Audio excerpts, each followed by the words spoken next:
বুঝিয়ে বলা। সুকুমার রায়। ও শ্যামা দাস, আয় তো দেখি, বসতো দেখি এখানে।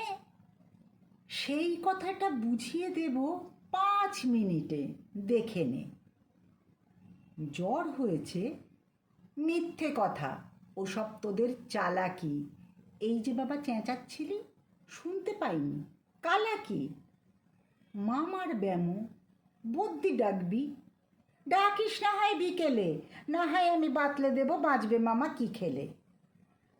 আজকে তোকে সেই কথাটা বোঝাবো। না বুঝবি তো মগজে তোর গজাল মেরে গোঁজাবো। কোন কথাটা? তাও ভুলেছিস? ছেড়ে দিছিস হাওয়াতে? কি বলছিলেন পরশু রাতে বিষ্টু বোসের দাওয়াতে? ভুলিসনি তো বেশ করেছিস। আবার শুনলে ক্ষতি কি? বড় যে তুই পালিয়ে বেড়াস, মারাস নে যে এদিকেই।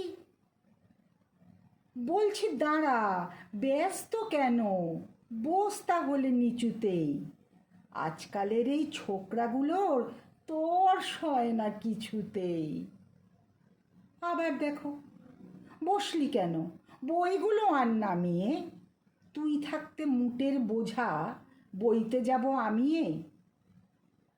সাবধানে আন, ধরছি দাঁড়া।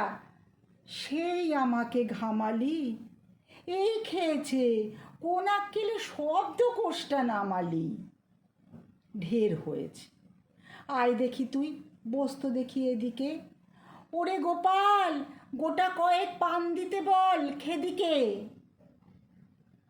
বলছিলাম কি, বস্তুপিণ্ড সূক্ষ্ম হতে স্থূলেতে, অর্থাৎ কিনা লাগছে ঠেলা পঞ্চভূতের মূলেতে। গোড়ায় তবে দেখতে হবে কোত্থেকে আর কি করে রস জমে এই প্রপঞ্চময় বিশ্বতরুর শিকড়ে। অর্থাৎ কিনা এই মনে কর রোদ পড়েছে ঘাসেতে, এই মনে কর চাঁদের আলো পড়ল তারই পাশেতে। আবার দেখো, এরই মধ্যে হাই তোলবার মানে কি? আকাশ পানে তাকাশ খালি, যাচ্ছে কথা কানে কি? কি বললি তুই? এসব শুধু আবোল তাবোল বকুনি? বুঝতে হলে মগজ লাগে, বলেছিলাম তখনই। মগজ ভরা গোবর তোদের হচ্ছে ঘুঁটে শুকিয়ে।